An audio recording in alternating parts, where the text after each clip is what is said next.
Hello, hello. Today I have Daphna Nissenbaum, my friend, inspiration, somebody I've looked up to for a long time. And Daphna, you may not know this or you may not remember this, but when I started this podcast a couple of years back, when I started thinking about it, TIPA was one of the top three people I wanted to actually talk to. But it's taken us some time to get you on here. We're super excited to have you here, and especially considering the situation that Israel is in today.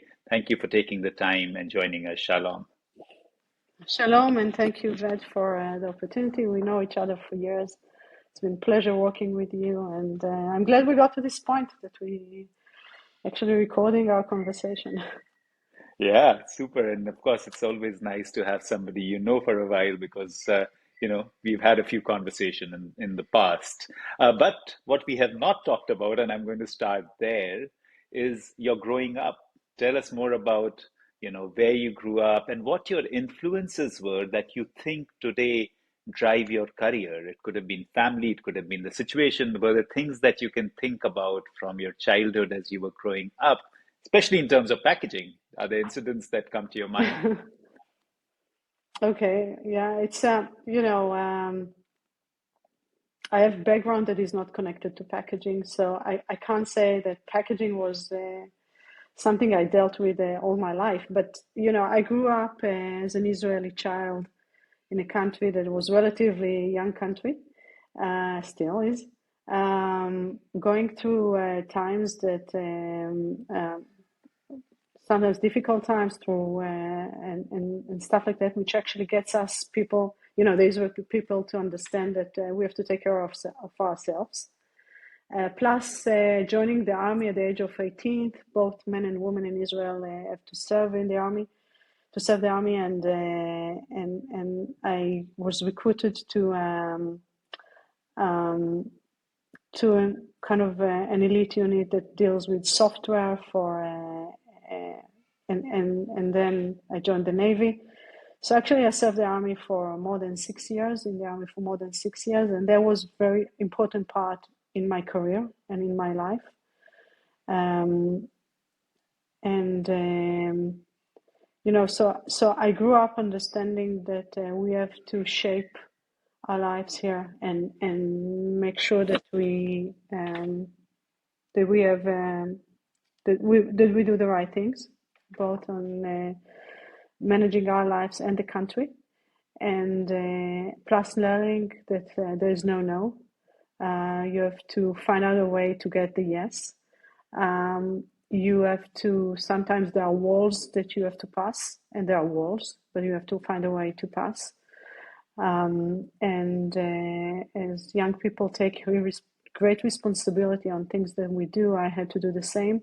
So I think the army and growing up here actually shaped who I am in a great manner. Of course, my family influenced me. My father and my mother, both immigrants from the Holocaust and from Lebanon.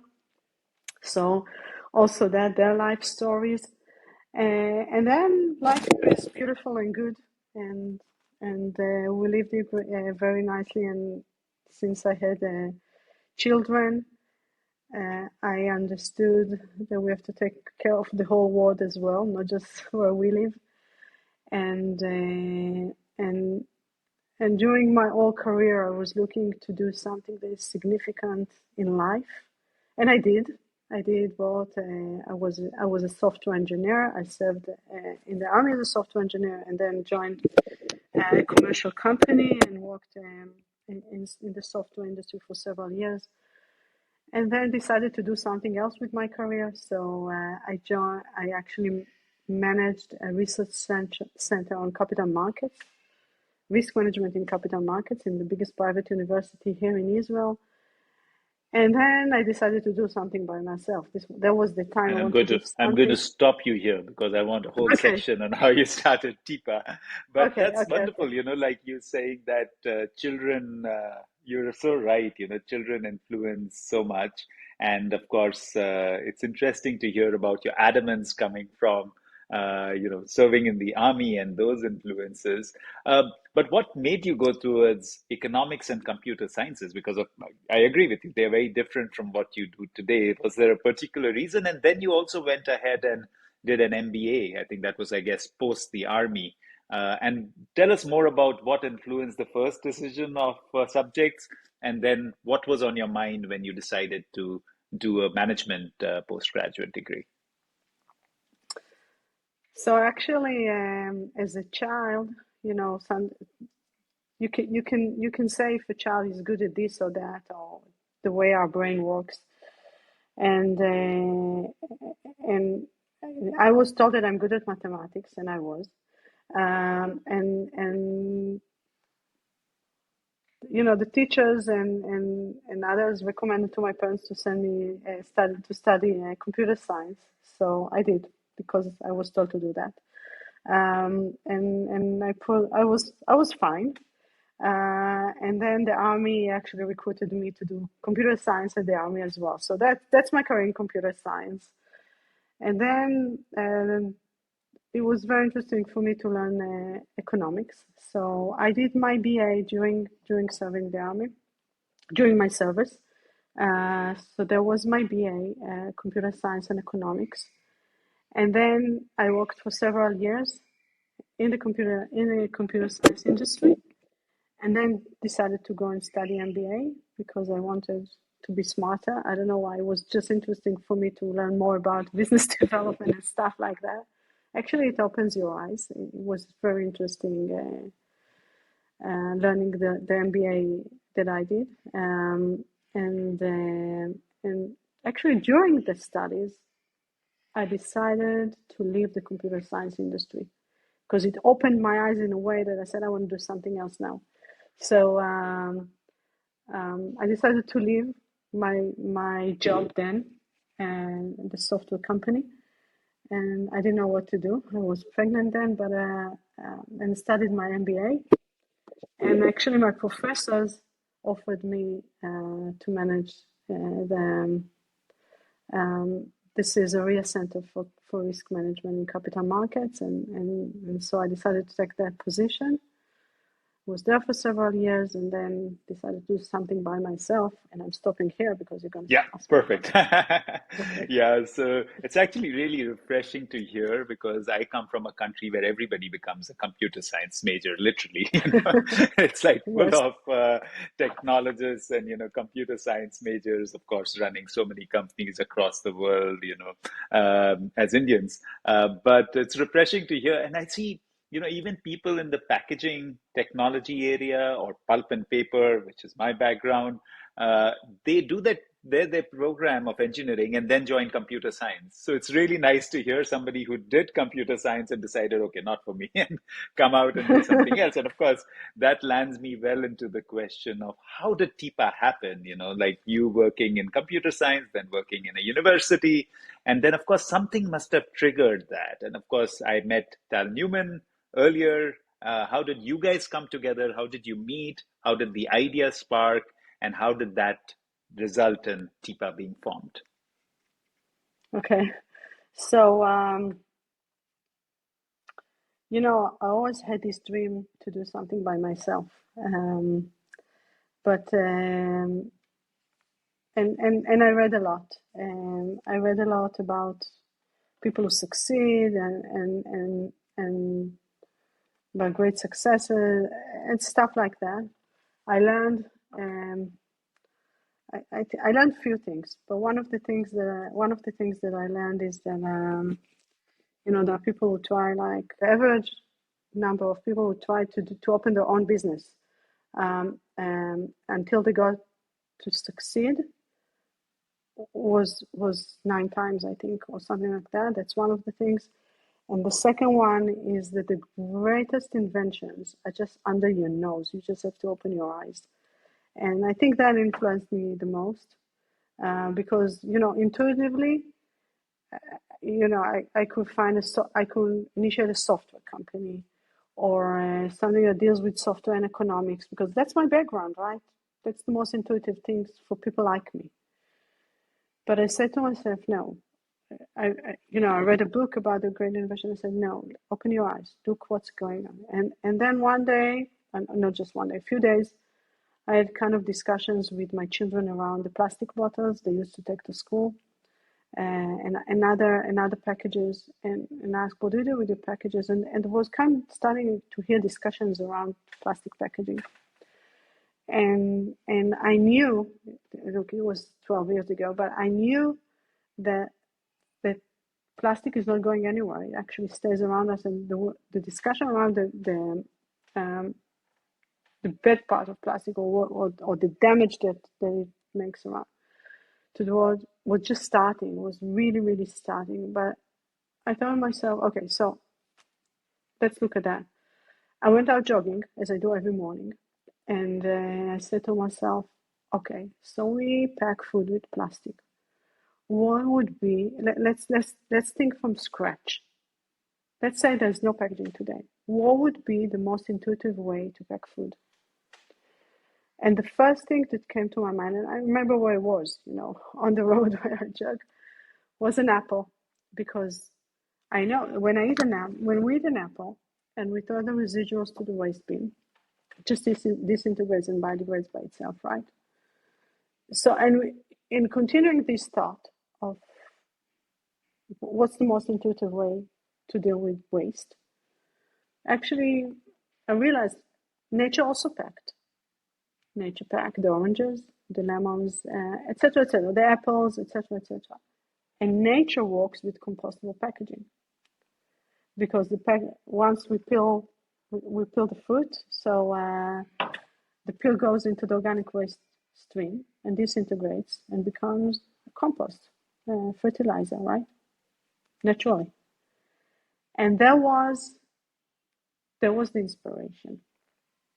The inspiration was nature. So let's emulate nature. Okay, so, but as we said at the beginning, I had no idea what I'm talking about, literally. I lived like for a year and a half in North America, so I kind of get to know compostable materials. I knew that there are compostable materials in the market. I didn't know how they function. I didn't know what they're good for, but I knew that compostable materials in my. So okay, easy. Let's create a package that is like a drinking pouch that's made from compostable materials to replace the plastic bottles. We'll fill it with water. Children can take it to school. End of story. Package will disintegrate and biodegrade naturally. But as I said, I didn't know what I don't know. So that was the point that the journey started. Okay, so I had this dream. Okay, let's find the material. Let's manufacture water bags, water pouches, and sell it to companies who will sell it to children, to people who jog, etc., etc. And then there was a kind of a party in the kindergarten, which then I met Tal, and she asked me. We were just introduced, and she asked me, "What do you do?" I said, "I'm working at the university, but I'm about to leave, and I have a few ideas." She says, "Let's do it together," and that's it. We started to do it together. So that was the story how we started together. And I can say two things on this starting point. First of all, the major problem of this industry are not the plastic bottles, but the packaging. So I understood more there. First, one thing. Second thing, it took me several years to understand that it's not that easy. So it took us several years to develop the solution. I can talk how we do it, but it took us several years to develop the solution to make sure that it can run on high scale to manufacture and sell. But there was the story of nature, inspired by nature. Yeah, and and, also, and and maybe one more point. Yeah, You know, please. not coming from the industry, not being a plastic engineer or packaging engineer, not coming from the industry, enabled me to think this way and do, you know, invent an innovation that, you know, people from the industry will probably won't touch it because they say, I remember meeting people who say it's not going to work, forget it, or why do you think you can do it? It's not doable, etc., etc. But being stupid enough, uh, I I can managed to, you imagine. know, I see the go. spirit of why they call Israel the startup nation. Like just getting into something without having the, and you're right, sometimes it's better not to know because then you don't know it cannot be done. And that's Exactly. really brave to take that step because, as far as I knew a little bit of Tal, she also wasn't from this sense. No. She was more in the fashion business, is what I remember. And then, two of you coming together and deciding to do something is kind of crazy. I agree with you. Yeah. So, Yeah. so how did, because you came out with a very technical product, and as far as I hear, it took a while. It took 6, 7 years for you guys to actually evolve the product. But how did that actually happen? Because both of you are founding, you're not from the industry. You're trying to do something just on this kind of adamance that I want to create a solution. But it takes polymer engineers and it takes people who understand packaging to come out. How did you It must have been a really uphill battle to actually find the money, to find the people, to bring it together, and to say, this is what we are going to create. I would love to hear more about how that evolution happened. Yes. You're very right. It wasn't easy, um, for many aspects. Um, we were two founders not coming from the industry at all, you know. Um, I can say that what I brought to the company. Look, I can say, let's go back. So I can say what I brought to the company is the knowledge, how to invent and and and how to build a system that works, and how to take this through the walls that we hit on the way, and how to lead it to where we are today. And that's something I learned in my life throughout all my career. Tools to deal and tools to deal with and solve problems. Um, and um, and definitely from the very first step, we recruited people that have the knowledge that we didn't have, and that's part of being a leader and manager, to understand that you can't have it all. I mean, you cannot. So maybe you don't have the technical background. Recruit people that do have the technical background. If you don't have management background, recruit people who can manage. So you have to understand what is the missing part and add the missing part into your team, because it's never one person. It's a team that can win, and you have, it's like a puzzle, putting together all the parts that actually can create one good picture, and that's one thing that I try to bring to the company: the knowledge how to build a system, how to build technology, how to deal with difficulties, how to recruit people, how to raise money, how to tell the story, and focus on the story and build the story and bring the story to where it is today. And that's what I did. Of course, I had to recruit the best people in the market that have the knowledge that is relevant for us, and that's what we did. So we have today, we have portfolio of patents, right? Yeah, yeah, Uh, we have that protect us, and very strong patents. We have innovative products that run successfully on high scale machines in Australia and in Europe and in North America. yeah. Um, we have products that are sold all over the world. We continue to innovate new products and launch new technology in the market year over year. Um, just understanding what you need in order to No, succeed. that's That's a key point in building a business. No, that's, and I still remain totally impressed and actually awestruck in many ways because coming out with an idea which is totally different from what you know is totally it's actually really really difficult and amazing.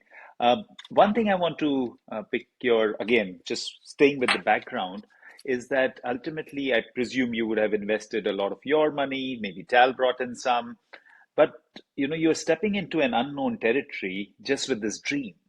So and I'm sure many listeners who are, because many of our listeners are founders and people who are starting up in this business, would be very inspiring to hear that how this gut feel that I want to do something in this domain without any knowledge. It's easy for you to say, like the way you said it very calmly, like, yeah, you have to find the missing pieces, but finding the right person without knowing that much about packaging. And more than that, I would say if you can dwell a little more on finding the money to be able to bring it together and to convince somebody that, okay, we don't really know the business, but we are going to do this. And how did that first money come about? Okay, after that, you proved something and it's probably a little better because you have a full team there. How did that happen? Did you guys just put in your money or did you manage to find sources to support your dream? So at the beginning, yeah, good questions, of course. At the beginning, we we invested a small amount of money that brought us to a certain level of concept, to develop a concept. And then we raised the first money from people, from friends and family, actually. Um, the story of building a startup, um, and maybe not only in the first stages, but definitely in the first stages, you invest in people. You invest in people that you believe that can actually fulfill their promises, objectives, etc. People who can who can walk in a way that you think that will bring, will actually make things happen. And it's getting people's confidence in you. So that's why in the first stages, friend and family obviously know you for a while, and you know how driven you are, and you know your they know your capabilities, so they're willing to put money on it. And that's for me. That I don't know if all companies start like that, but that's the way we started. I also have to say that my husband comes from this industry, so it was kind of connections that open doors. Eventually, we had to convince, but it just opens doors. And I'm very proud to say that people believed in us, invested in us. The first investors, I think the majority of them invested 2 or 3 times during the way, personal investors. And then even funds invested in us several times because we have a good cause that's clear. We have a good team. They saw we have a good team. It's not easy. It's very difficult. But we were all driven to achieve what we needed to achieve and still need to achieve. We're not there yet. And I think that's actually builds trust with investors that are willing to go with you in this journey. It's a journey for everyone, for the investors as well. They have to believe in you, and it's taking risk in every startup to invest. But I think the key thing is you have to say things and follow that and make and demonstrate to your investors that you stand behind what you say and you actually get at least part of the objectives or the goals that you set to yourself as a person, as a company. And that those are steps to build trust. And once trust is there, then you have people who can join your journey. People That's so and investors. beautiful. Yeah, that's so beautiful, Daphna. Um, Taking that forward, so how did you find your first technical recruit? So you are both passionate, driven. uh, at least business oriented, but you need technology, and you need to focus on that. And you said you started getting inspired by water bottles, but clearly you became very focused on flexible packaging, which is such an important and I would say less addressed domain in many ways. People talk about the plastic carry bag and people talk about other things, but the most important one is what you are tackling. So, how did that happen? So, how did you find the right people initially, the first couple of right people, and then how did it move from being inspired by the plastic bottle to a very focused, and you've remained focused in the years I've known you on flexible packaging. So how did that evolution happen? How did the technology evolve? Finding the people, it starts with we allocated. We found two consultants who start working with us, and then it's a network. You actually use a network of people, and they recommend one recommends the other, and then you get to the right person.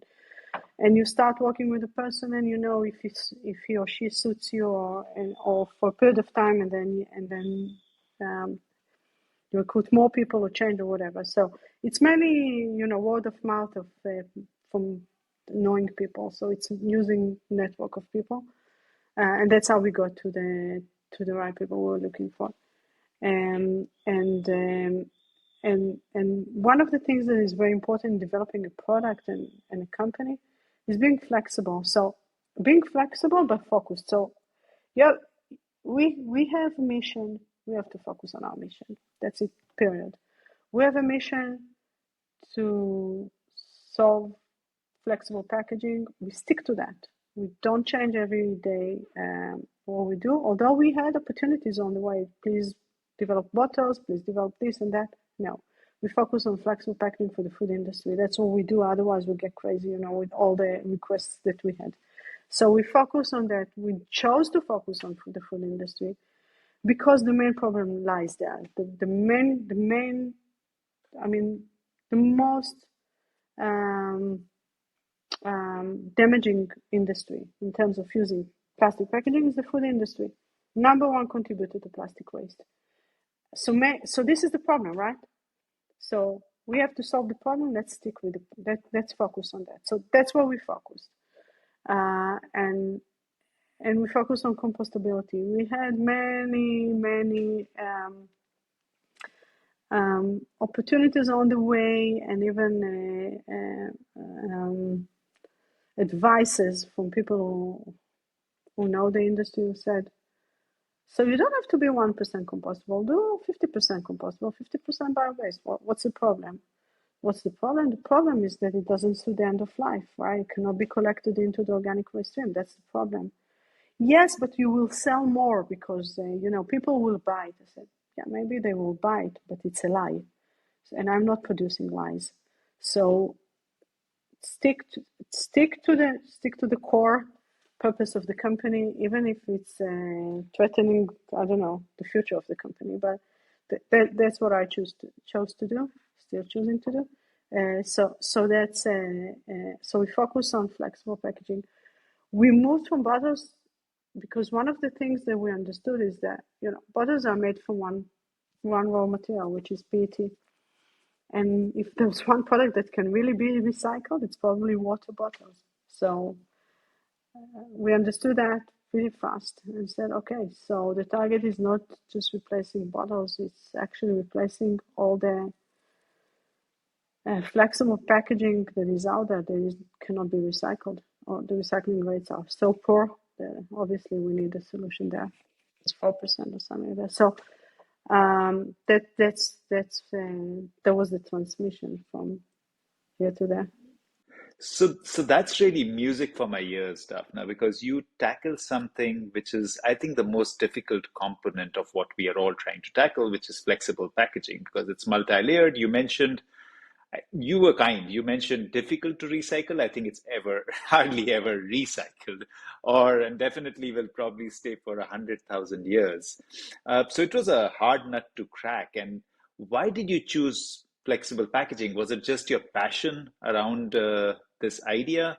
How did I know you said it evolved from bottles towards that, but why did you choose the hardest subject? I just chose the the most spreaded problem, not looking at the hardest problem. That's definitely not a passion. It sounds sick maybe, but I was looking at what was the problem, what is the core of the problem, why is it there, and then what is the efforts that we're going to put into it. How are we going to make it worth doing in order to create to actually do a massive change, bring a massive opportunity to the world, and massive change. And although the flexible packaging is a big industry, and then you can look at different segments within this industry, which and we're still looking for solutions to cover the whole needs in this industry. Yet we wanted to tackle the most important thing when we talk about packaging, and there was our focus. So even if we look at nature, it's more flexible packaging than kind of right. It's not really flexible, but so um, it's that's where we focused. I have to say that definitely we wanted to focus on a major problem, and if we already investing all those efforts, we want to solve a huge problem and bring a new opportunity to the world to pack food in a different way. Um, and obviously, if we wanted to choose an easier path, maybe we could, but we decided to focus on the main problem of this flexible packaging Yeah. industry. So, two questions from there. You also narrowly focused on food packaging. Why was that? And the second one is you could have gone for a singular substrate, and I know we are both in the compostable segment, but single substrate recycled to solve it, which would have been an easier nut to crack. So, why those two things? Why food packaging and why compostable? So food packaging is because the food packaging, I mean the food industry is the biggest industry that contributes to plastic waste. More than I'm talking about flexibles, right? More than the fashion industry, more than the medical industry, etc., etc. It's a big industry. I think it's two-thirds of all the waste coming from the food industry, and obviously food as other things, but food mainly will be needed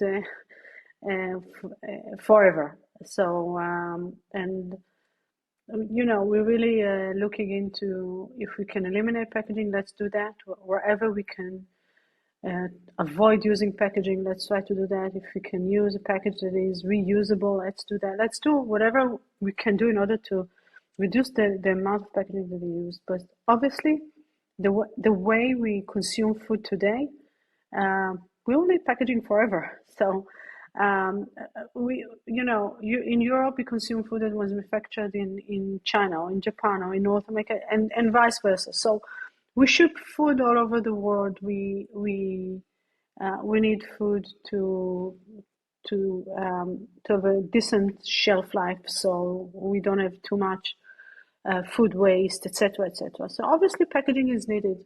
Um, Now, if we would continue doing manufacturing packaging from conventional materials, which we have been using in the last 70 years or so, why do we think we will have a solution? So why would we think that if a package is monolayered or monomaterial, we can recycle again and again and again?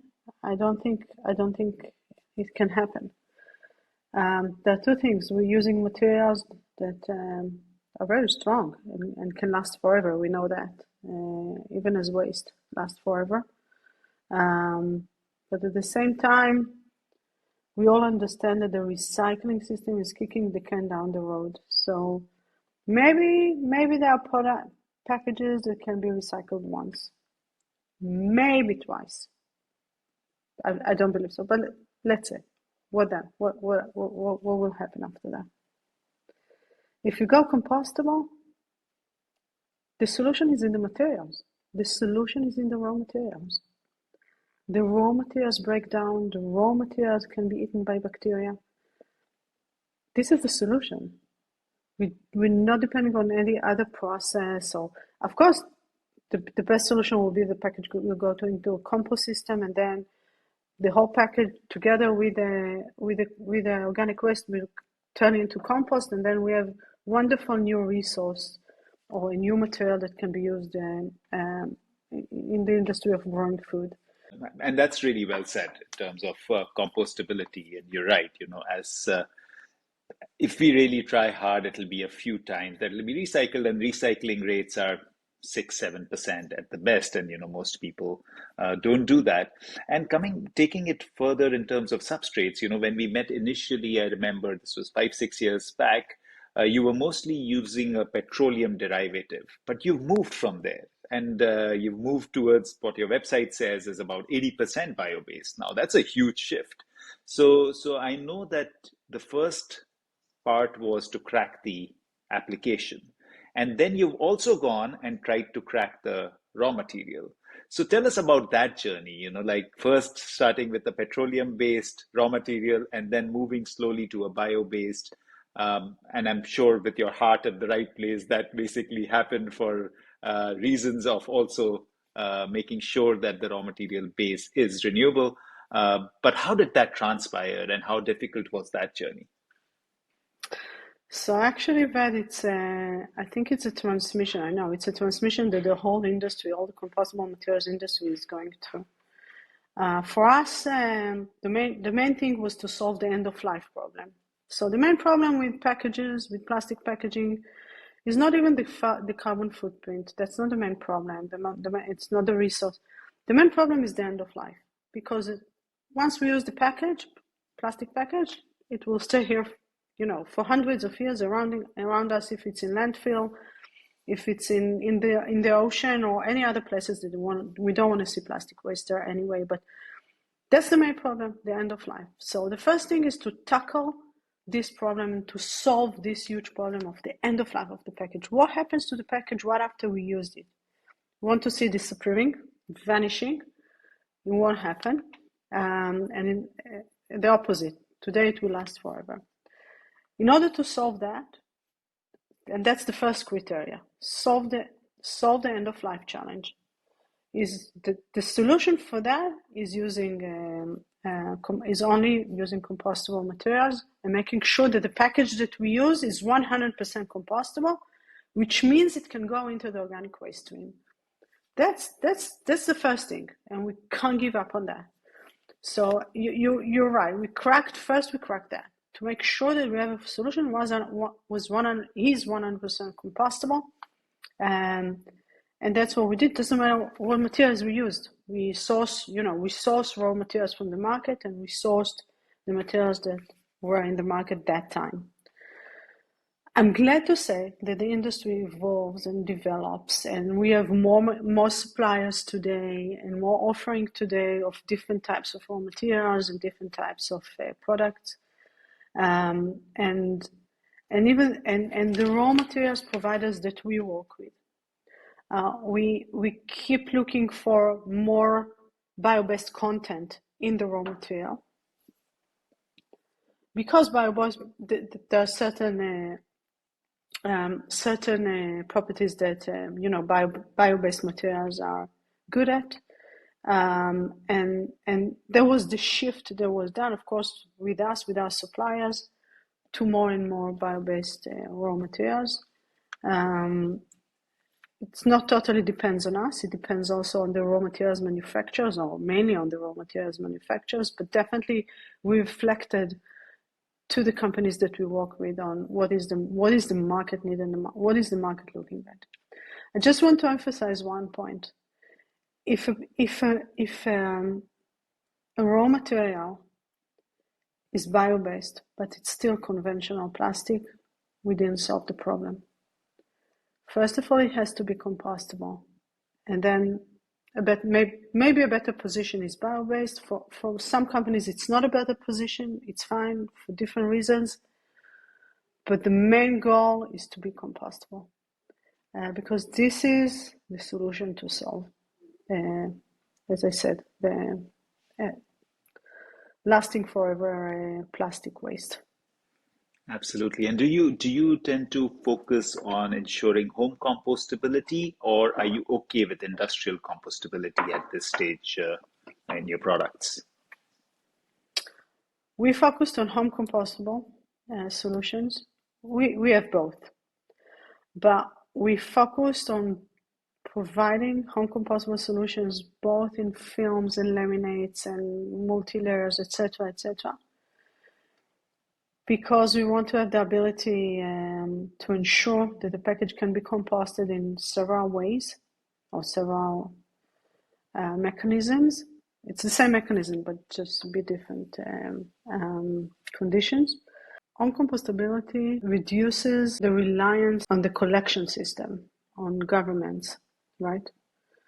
So if governments, and countries don't provide food waste collection to compost, or do not provide a collection to compost system in general, then there's a way to compost the package in your backyard, in your neighborhood composter, etc. So there are several ways and places to discard the package.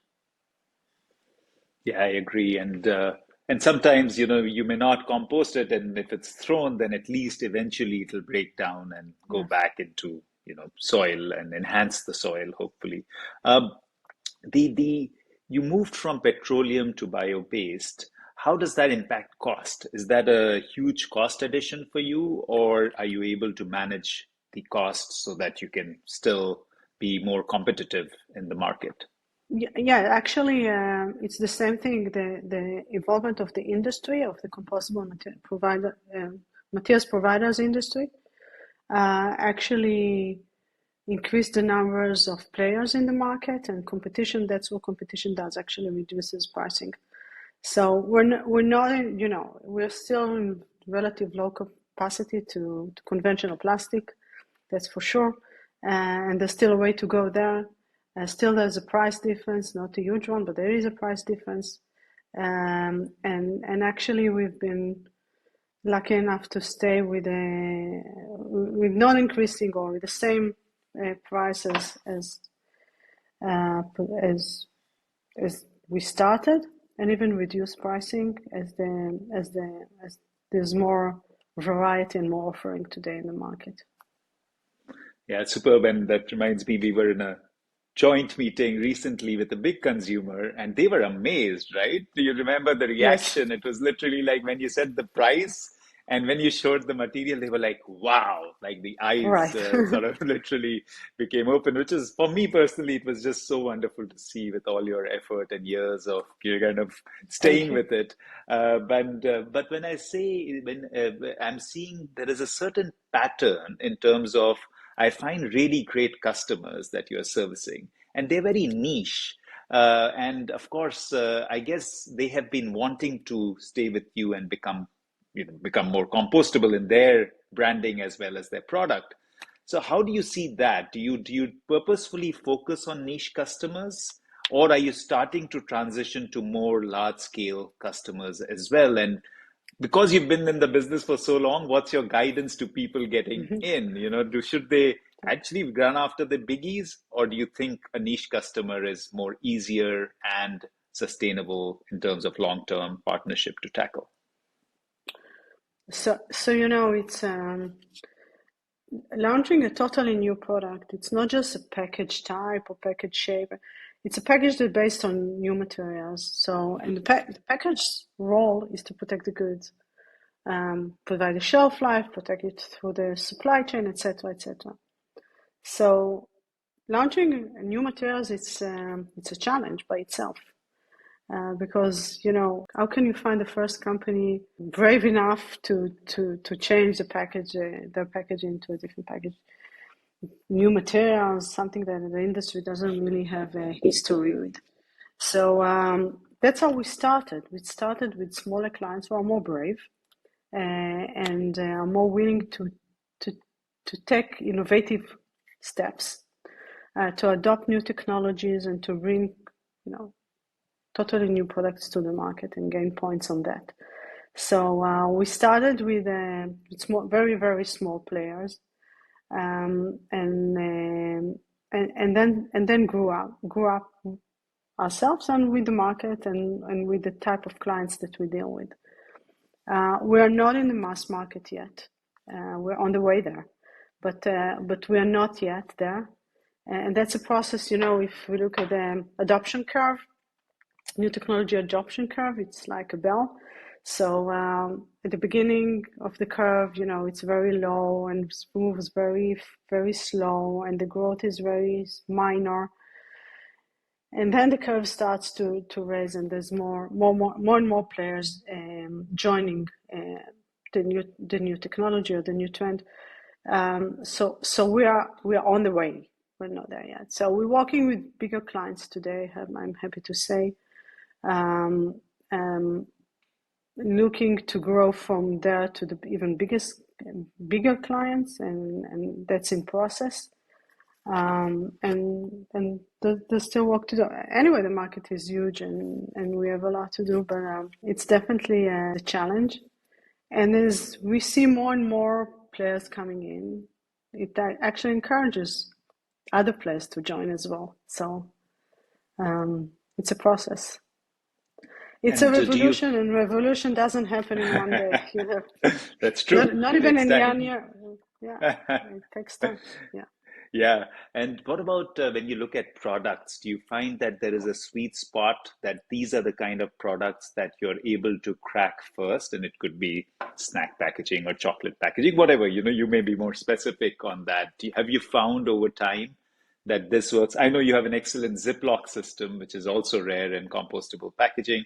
What has been the sweet spot for you that, these are the clients that tend to convert faster than some others? So at the beginning of first we invented the films, the basic films, and there are applications that the films are very good for. For example, packing fresh produce, let's say products that don't need a shorter shelf life, and not so complex packaging. The laminates came later on. We started developing, and then and that's where the snacks and the granola bars and the mueslis and the grains came in. So it's also a process of developing the technology. If there's a sweet spot,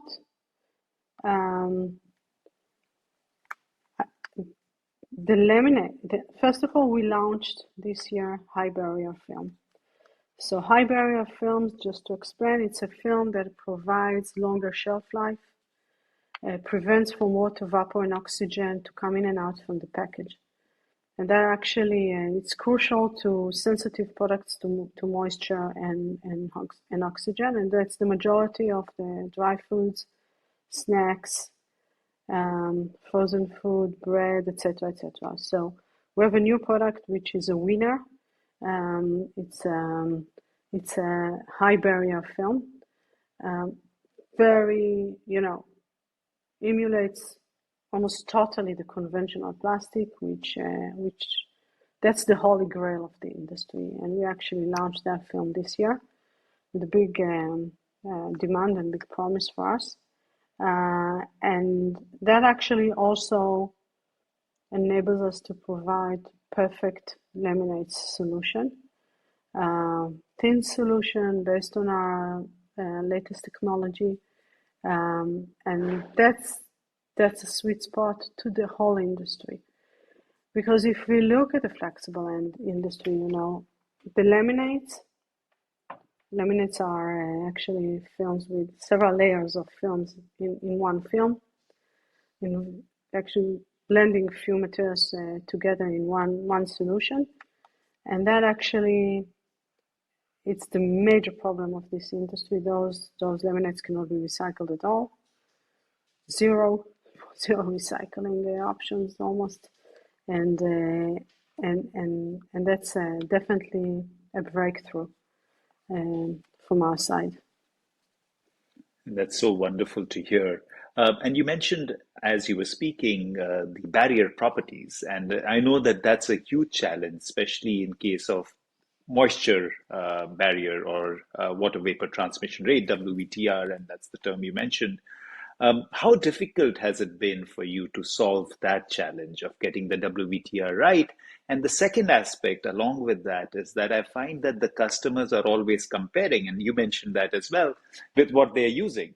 Now, whether they need it or not is again questionable, right? They may not need a under one WVTR, but that's been the holy grail, using your words. It's been the holy grail. So they say that, oh, till you're not under one WVTR, don't talk to us. So how difficult has been to solve WVTR, and how difficult has it been to convince the customer that we can use it even if it is not under one? How has that worked out for you? Yeah, so good question. It took us a long time, relatively, to develop um, the high barrier film. It's a unique technology, and it's a strong IP behind it. And to manufacture it and launch it in high scale, that's what we did over last year. So it's taken a while, but I'm very proud of this product, and can really enables us to provide this full solution to the packaging industry. So that's that's an important step to us and to the industry. And in terms of our clients, so what we usually do is we usually run shelf life tests with our laminates or any other product as well, and to demonstrate that they don't have to give up on shelf life, or usually we can provide the same shelf life as conventional plastic. We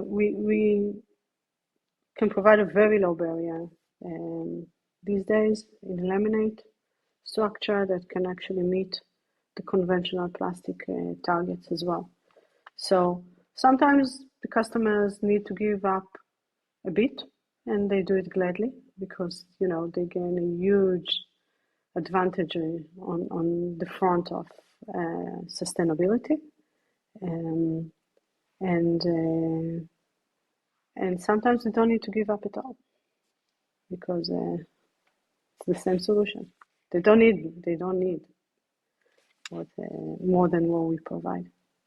That's wonderful, and I'm so glad that you're being able to solve it, apple to apple. And I'm sure in coming times you might even be able to match costing, which is obviously a challenge. And I know that you are also very aware, and you work a lot on the legislation side. One, how does that help in our cause?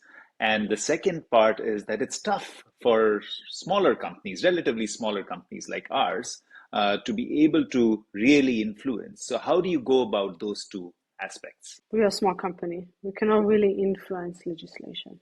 We can be part of a group that influences legislation, and we can contribute, our knowledge and our appearance in the market and our marketing efforts to the global efforts of the industry.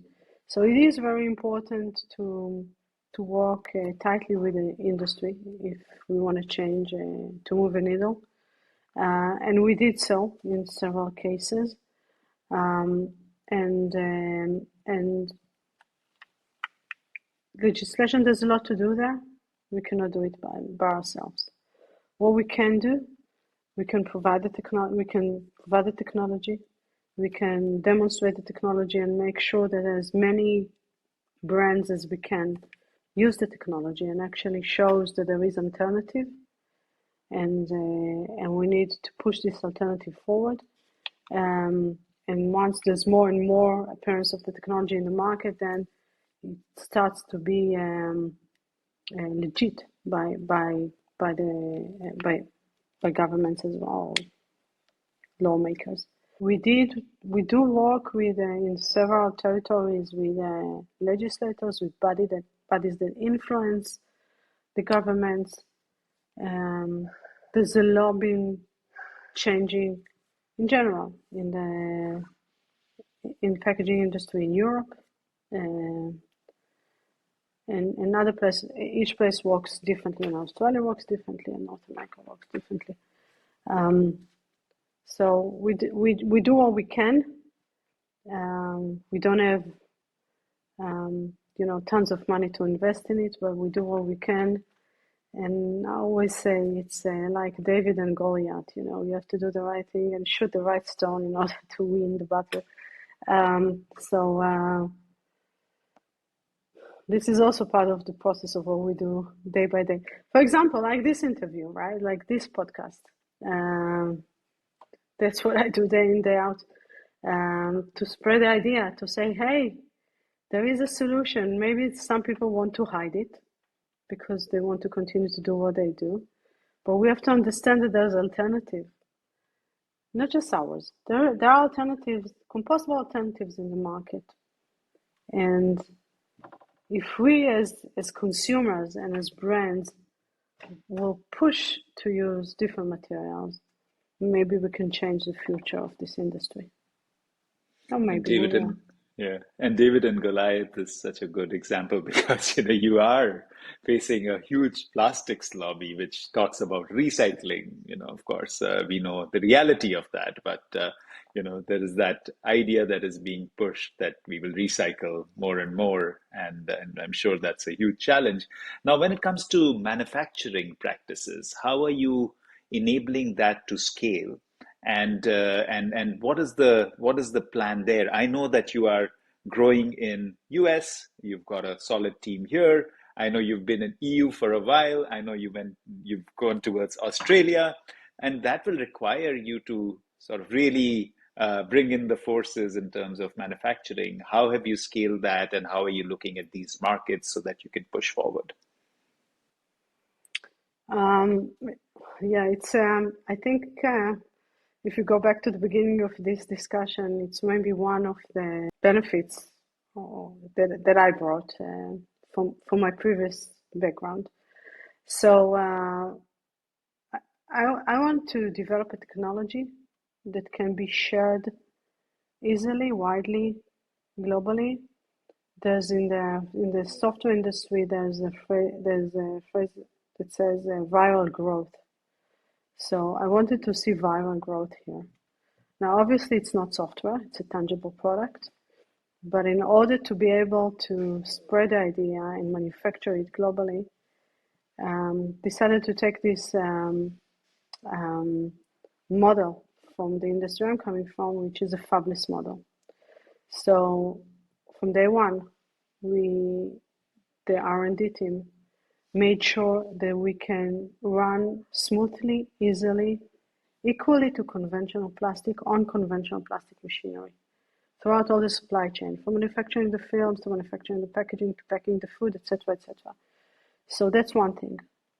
The second thing is that we manufacture everything on the same machinery as conventional plastic, and that actually opens, the whole industry for us. So we can manufacture our films and our packages everywhere. The packaging industry, flexible packaging industry, is pretty wide and pretty spread around. There are manufacturers everywhere globally, and that enables us also to manufacture the model that we don't have our own machines and we don't have our own factory, definitely not in Israel and not in other places. Actually means that we can manufacture today in Europe, tomorrow in Australia, and the other day in North America. We just have to find the right partner to run the trials to make sure that the products are repeatable and stable, and we're good to go. So that's the model. The model is we are fabless. We run on conventional plastic machinery, which means the whole plastic manufacturing industry is open for us.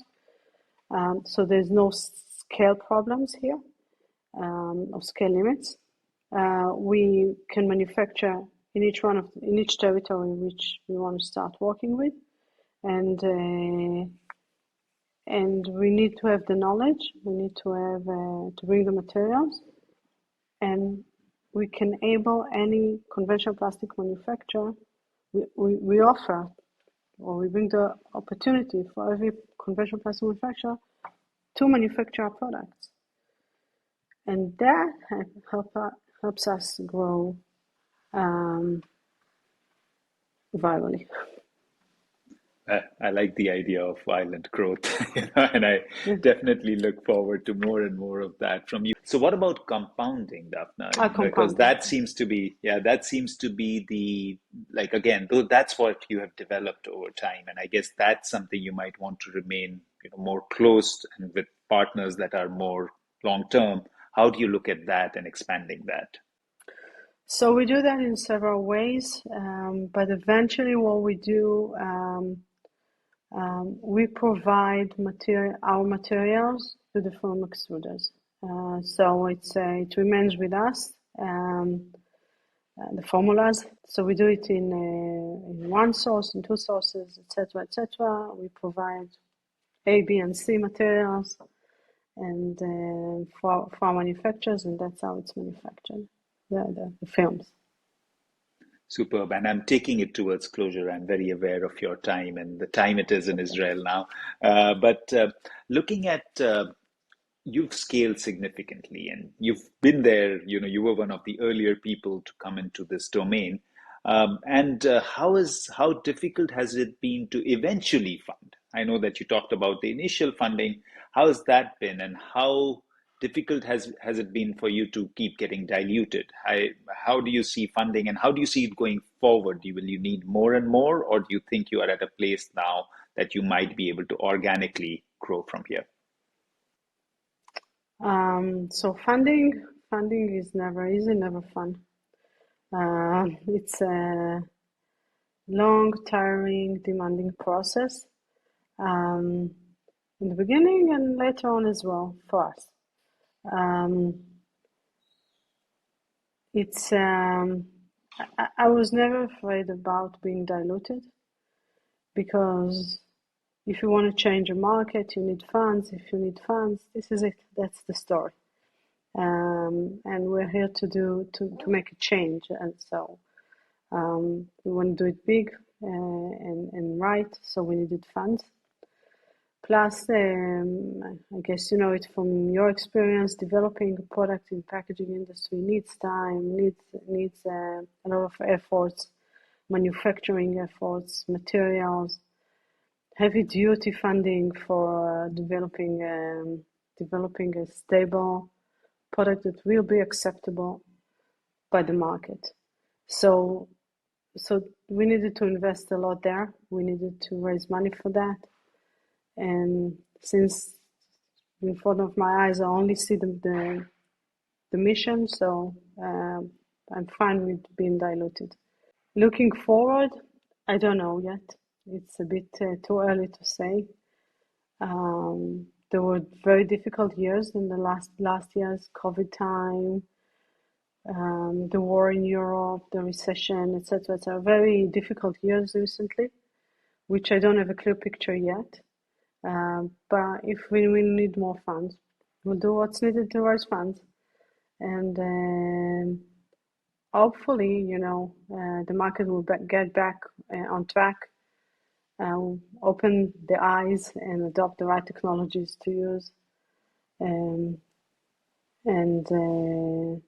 we'll make a change, mainly for the market and for us as well. Maybe that's not the goal, but the goal is to change to change the plastic history. So we will keep doing what needs to be done in order to achieve our goal as a company, but I think our goal is human beings as well. That is so beautiful to hear. I think everybody who hears this will be inspired for sure. And taking it towards the final section, in terms of scale, if you were to imagine the future for TIPA and for the materials and as you're partnering, maybe we take a timeline of 5 years, or maybe 10 if you want to take 10. How do you see? We both know the size of the challenge that we are trying to tackle is huge. So in terms of that, what would be your dream? That how many tons would you want to influence in the next 5 to 10 years, whatever timeline you choose? Look, I can't put it into tons because it's, you know, I think if I try to put it into, something we can talk about tangible impact or tangible achievements, um, I would like to see a major international company chipping in with compostables, and there are a few that I'm proud of that already work on solutions. Um, I would like to see a movement of mid-size brands into compostables, saying at the beginning, this is part of our solutions, right? We don't expect them to turn everything to compostable in the next 5 years, but let's start. Let's start to walk into the direction. So taking 1, 2 products and doing that. And there are many companies like that, specifically in North America, right? But also in other places. Um, but I think that there would be a challenge that I would like to, or a change that I would like to see.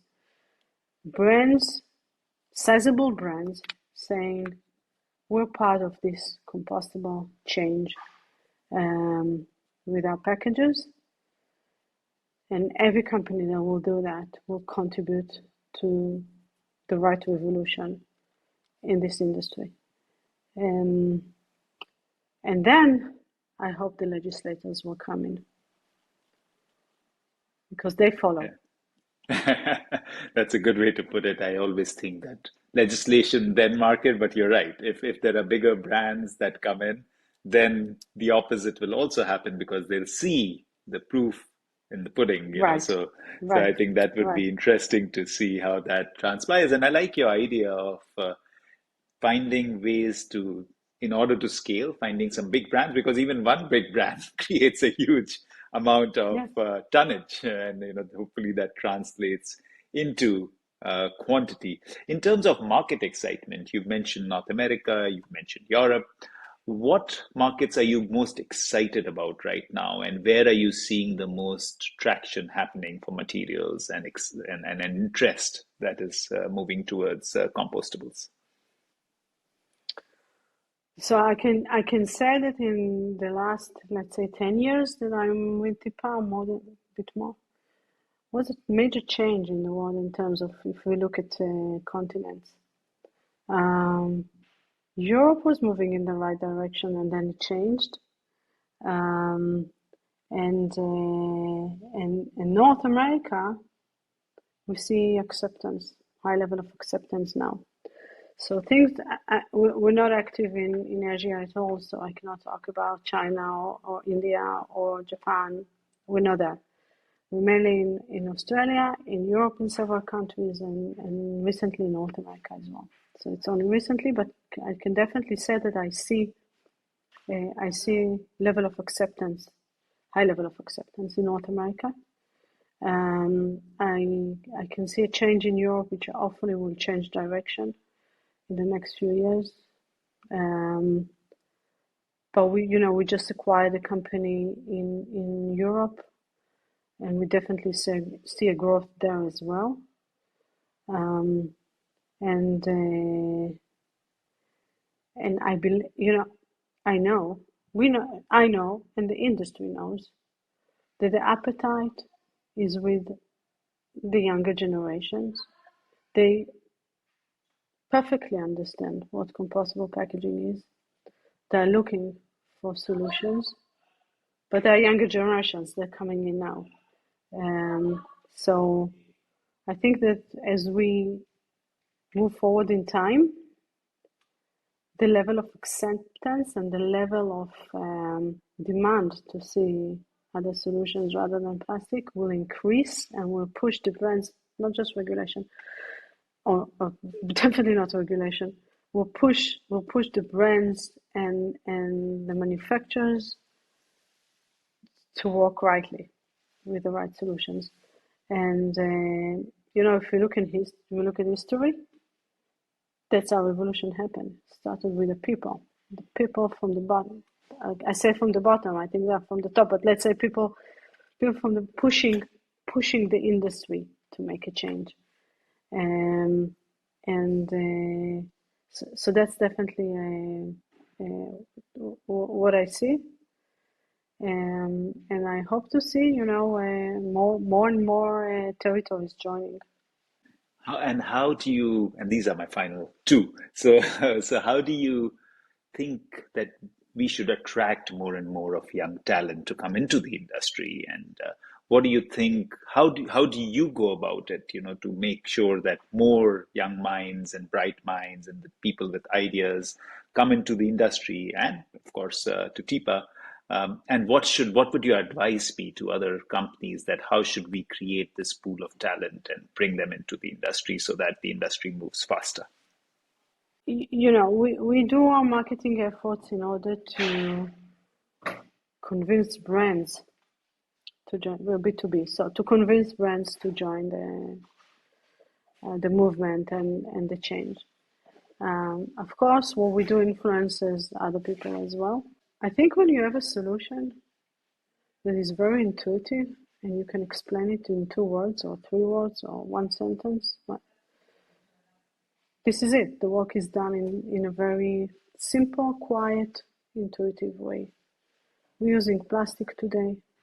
Let's use compostable packaging as nature does. That's it. And I think, I see people that I talk to and I say that, we have this orange image.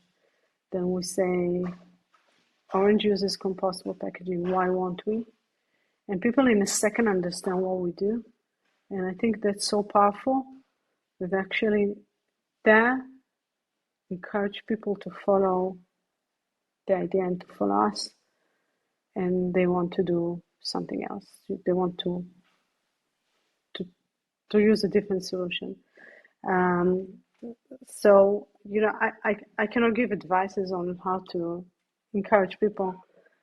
I just think that if you have the right thing in hand, you don't need too much, or you don't need too much efforts to just convince people this is the right thing. It's a lot of education, but if it's intuitive and the education is done anyway, so it's like a click. That's it.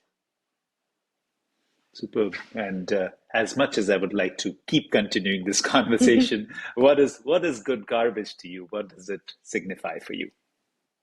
Good garbage? Good garbage is a garbage that can turn into a resource. That's a good Beautifully put. Yeah, beautifully put. I think simple and clear. That's what you are. So thank you so much, Daphna. Toda Rabba, Thank you, for this time. I think each time I've met you, I've always walked away thinking what an authentic, brave, focused, and inspiring person you are. So thank you for being all those things, and thank you for the work that you do. Thank you for being on the show. Thank you, Ved. I appreciate your interest, your belief in what we do, and the fact that we can, continue discussing this idea and spreading it around. I think it's very, very important. And thank you for all those efforts.